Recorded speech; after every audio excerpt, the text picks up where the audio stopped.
구독과 좋아요 부탁드리겠습니다. 알림 설정도 해주시면 정말 감사하겠습니다.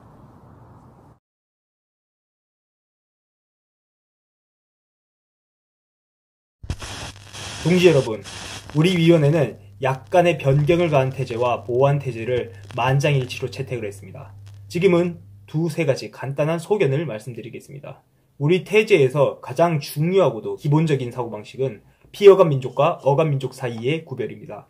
우리는 제2인터내셔널이나 부르주아 민주주의와는 반대로 이 구별을 강조하는 것입니다. 제국주의 시대에 들어와서 프롤레타리아와 코민테른에 특히 중요한 것은 구체적인 경제 사실을 확인하는 것, 그리고 구체적인 현실들의 현상들로부터 출발하는 것입니다.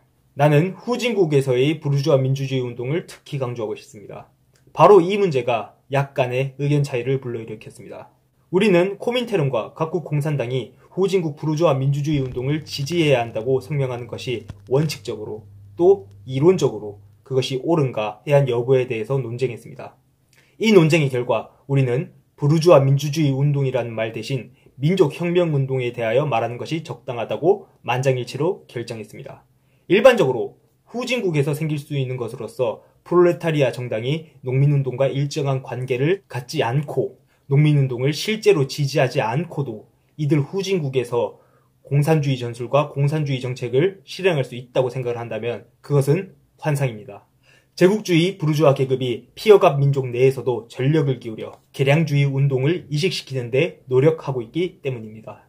그 때문에 대단히 자주 피어갑 국가의 부르주아 계급은 민족운동을 지지하면서도 동시에 제국주의 부르주아 계급과 협력을 해 모든 혁명운동과 혁명적 계급을 상대로 투쟁하고 있습니다. 이 사실은 위원회에서 반박의 여지 없이 증명되었습니다. 그래서 우리는 이 구별을 고려해서 거의 모든 부분에서 부르주아 민주주의적이라는 표현 대신 민족혁명적이라는 표현을 사용하는 것이 가장 올바르다고 생각했습니다. 이런 표현의 변화의 본뜻은 공산주의자로서 우리는 식민지 국가의 부르주아 해방운동이 진정으로 혁명적인 경우에만 또 우리가 농민 및 광범위한 피착취대중을 혁명적 정신으로 교육 조직하려고 하는 것을 운동의 대표자가 방해하지 않는 경우에만 부르주아 해방운동을 지지해야 하며 또 지지할 것이라는 뜻입니다. 이상과 같은 생각 모두는 모든 결의의 기초가 되고 있습니다. 확실히 결의가 지나치게 길기는 하지만 결국은 이익이 되는 바가 있으며 우리가 주요한 임무로 삼는다면 민족 및 식민지 문제에서 참으로 혁명적인 활동을 발전시키고 조직하는 데 기여하리라고 믿고 있습니다.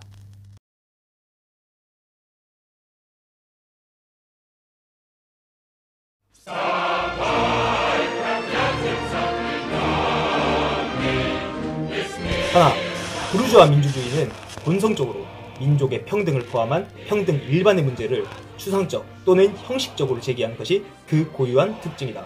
부르주아 민주주의는 일반적으로 인간의 인격 평등이라는 허울 아래 유산자와 프롤레타리아, 착취자와 피착취자의 형식적 또는 법률적 평등을 선언하고 그럼으로써 피억압 계급을 더할 나위 없이 악랄하게 기만하고 있다. 평등이라는 개념 자체는 상품 생산 관계의 반영인데 부르주아는 그것을 인간의 인격은 절대적으로 평등하다는 구실 아래 계급 폐지에 반대하여 싸우기 위한 무기로 바꾸고 있다. 그러나 평등 요구의 참된 의미는 오로지 계급 폐지의 요구에 있다. 둘째, 부르주아의 질곡을 타도하려 하는 프롤레타리아 투쟁의 의식적 표현자인 공산당은 부르주아 민주주의 허위와 위선을 폭로한다는 자신의 기본적인 임무에 따라 민족 문제도 다음 세 가지를 주안점으로 하지 않으면 안 된다. 첫째, 역사적, 구체적인 정세, 특히 경제 정세를 정확하게 고려할 것. 둘째, 피억압 계급, 근로자, 피착취자의 이익과 지배 계급의 이익을 의미하는 전국민의 이익이라는 일반적인 개념을 명백하게 구별할 것. 셋째, 금융자본과 제국주의 시대의 고유한 특질, 극소수의 가장 부유한 선진 자본주의 국가에 의해 세계 인구의 대다수가 식민지적, 금융적으로 예속되어 있는 것, 그것을 은폐하고 있는 부르주아 민주주의의 허위에 대항하기 위해 권리가 불평등한 피억압 종속민족과 완전한 권리를 가지고 있는 억압 착취민족을 명백하게 구별할 것. 넷째, 이상에서 서술한 기본적인 명제들로부터 지주와 부르주아의 타도를 지향하는 공동의 혁명적 투쟁을 위해 모든 민족, 모든 나라의 프롤레타리아와 근로대중을 상호 결합시키는 것이 민족, 식민지 문제에 대한 코민테른의 모든 정책의 중점이 되어야 한다는 결론이 나온다. 이러한 결합만이 자본주의에 대한 승리를 보장하며 이 승리 없이는 민족적인 압제와 권리의 불평등을 타개할 수 없기 때문이다. 다섯째, 세계의 정치 정세는 바야흐로 프롤레타리아 독재를 일정에 올려놓았다. 그리고 세계 정치의 모든 사건은 불가피하게 하나의 중심점주의로 집중하고 있다. 그것은 바로 소비에트 러시아 공화국에 대한 세계 부르주아 계급의 투쟁이다.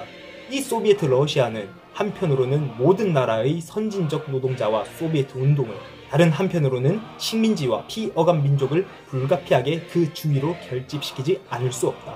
식민지와 피어감 민족은 혁명적 프롤레타리아와 동맹한 것 이외에는, 또 소비에트 권력이 세계 제국주의에 승리한 것 이외에는 자신들이 구원될 길이 없다는 것을 쓰디쓴 경험을 통해 확신해가고 있다.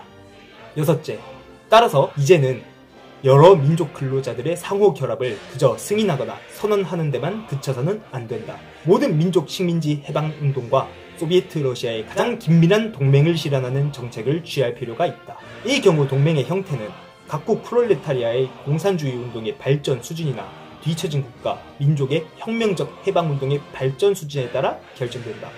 아홉째, 국가 내부의 관계에서 코민테른의 민족 정책은 민족의 동등권을 승인하는 데만 그쳐서는 안 된다. 모든 자본주의 국가에서 그 민주주의적인 헌법에도 불구하고 민족 동등권이나 소수민족의 권리 보장이 끊임없이 침범되고 있다는 사실을 공산당은 그 선전선동을 통해 의회 연단에서든 의회 바깥에서든 꾸준히 폭로하지 않으면 안 된다. 뿐만 아니라 나아가 첫째, 소비에트 제도만이 우선 프롤레타리아, 뒤이어 모든 근로대중을 부르주아의 투쟁을 위해 단결시키며 이로해서 민족의 동등권을 실제로 쟁취할 수 있다는 사실을 부단히 설명할 필요가 있다. 둘째, 종속 민족이나 권리가 불평등한 민족, 예컨대 아일랜드나 아메리카의 흑인 등의 혁명운동이나 식민지의 혁명운동에 모든 공산당이 직접적으로 원조할 필요가 있다. 11번째, 공간적 재관계 또는 가부장제적 및 농민적 재관계가 우세한 뒤떨어진 국가나 민족에 대해서는 특히 다음 여러가지 요소들을 염두에 두어야 한다.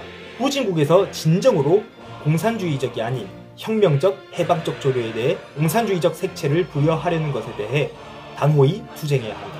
코민테른은 식민지나 후진국의 혁명운동을 지지할 의무를 지고 있지만 그것은 오로지 모든 후진국에서 장래 프롤레타리아 당의 분자들이 결집되어 자기 민족 내의 부르주아 민주주의 운동과 투쟁한다는 임무를 자각할 수 있도록 교육되어야 한다는 점을 조건으로 하고 있다.